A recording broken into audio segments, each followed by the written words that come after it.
अस्सलाम वालेकुम वरहमतुल्लाहि वबरकातुहू। बच्चों, क्या हाल है? आप सबका ठीक है? बच्चों, इस वक्त हम बात करने लगे हैं तलखीस किसे कहते हैं।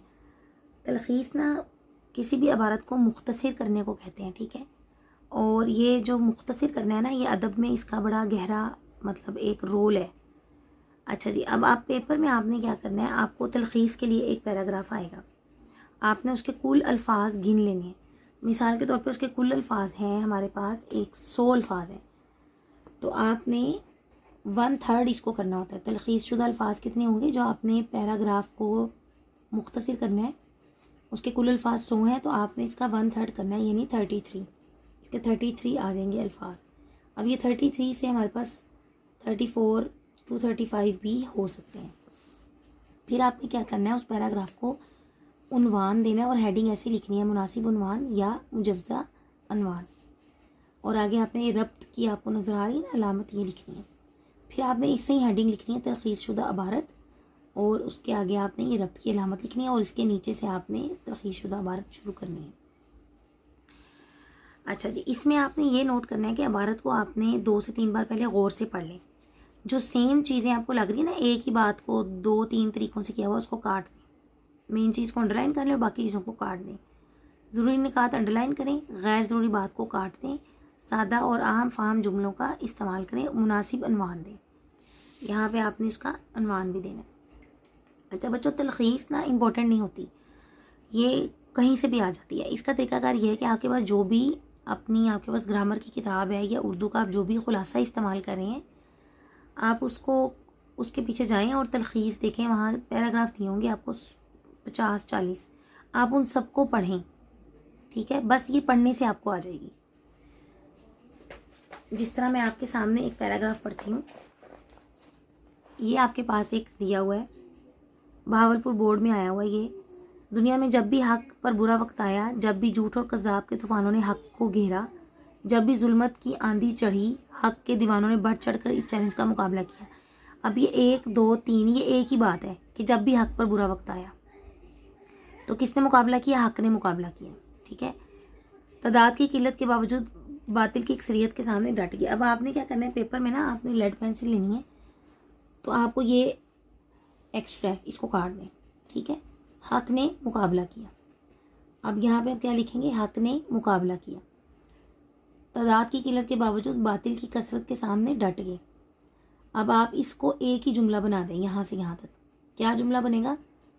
हक थोड़े होने के बावजूद बातिल के सामने डटा रहा। देखें कितना मुख्तसर हो गया ना ये। सीना सुपर हो गया, ये भी उसी की बात है। बातिल के ज़ाहरी रोब और दबदबा के बावजूद उनके पाए इस्तकामत नहीं लुढ़कड़ाई, और वो कतई नहीं घबराए, ये भी वही बात है। माल जान की कुर्बानी देने के लिए हमेशा तैयार थे और रहे। अब यहाँ से यहाँ तक एक बात हो रही है कि बातिल के ज़ाहरी रोब और दबदबा के बावजूद उनके पाए इस्तकामत नहीं लुढ़कड़ाए, वो नहीं घबराए, जान माल की कुर्बानी दी। आप लिख सकते हैं। अब यहाँ से यहाँ तक भी एक बात बना सकते हैं कि हक के दीवाने थोड़े होने के बावजूद बातिल के सामने पूरी इस्तकामत के साथ डटे रहे और किसी और कुर्बानी देने से गुरेज नहीं किया। देखें ये 3 लाइनों 1 2 3 का कितना मुख्तसर बन गया, ठीक है। करबो बला की दास्तान भी इनके जियालों के खून से रंगीन है, जिसकी मिसाल करबो बला की दास्तान है। बस अब ये एक दास्तान लिख दी है ना। अब इसमें क्या आप करबो बला की दास्तान भी इनके जियालों के खून से रंगीन है, आगे भी यही है। बद्र हुनैन का मार्का भी इन्हीं के ईमान सार का मुंह बोलता सबूत है। अब यहाँ से यहाँ तक एक बात है, इसको एक जुमला बनाएं, 2 लाइनों से एक बनाएं। करबो बला बद्र हुनैन, ठीक है, की दास्तान भी यही है, ऐसे लिख सकते हैं। या करबोबुला और बद्र हुनैन के वाक़यात भी इनका मुंह बोलता सबूत हैं, ठीक है। अब आगे इसका आप सारे का एक बनाएंगे। दुनिया में बातिल आज भी ज़िल्ल रुस्वा और हक आज भी बुलंद है, यानी हक का बोलबाला है और बातिल जलील है। तो आप इसको इस तरह लिख देंगे, आज भी बातिल जलील और हक सरबुलंद है, यानी इस पूरे का आपने एक बना दिया। आप ना इस तरह इबारत को मुख्तसर उसके टुकड़े करेंगे छोटे छोटे, एक सारी बात को इकट्ठा करेंगे, यहाँ से यहाँ तक देखें एक बात बन रही है, यहाँ से यहाँ तक। इस तरह करके अपने अल्फाज में मुख्तसर उसको लिख देंगे। अब ये कुल अल्फाज थे 129, तलखीस शुदा अल्फाज होंगे 42। पहले आपने इस तरह उसकी सेक्शनिंग कर लेनी है, फिर आपने उसमें से एक एक लाइन बना लें। तो आखिर में आपने ये करना है कि लफ्ज़ गिन के तलखीस शुदा लफ्ज़ लिख देने, और फिर लाजमी नहीं कि इतने ही लफ्ज़ हों, पेपर में इतना कोई गिनने नहीं बैठता, बस आपने उसको मुख्तसर करना है। अब समझ लें कि 1 2 3 4 5 लाइनें थी ना, आपने 1.5 से 2 लाइनों में इसको ख़त्म करना है। तो घुसा घुसा के पेपर की उसमें आपने मुख्तसर सा उसको लिख देना, छोटी छोटी राइटिंग करके ना इसको आपने ज़रा लिख देना अपनी बात को, ताकि वो जगह कम ले।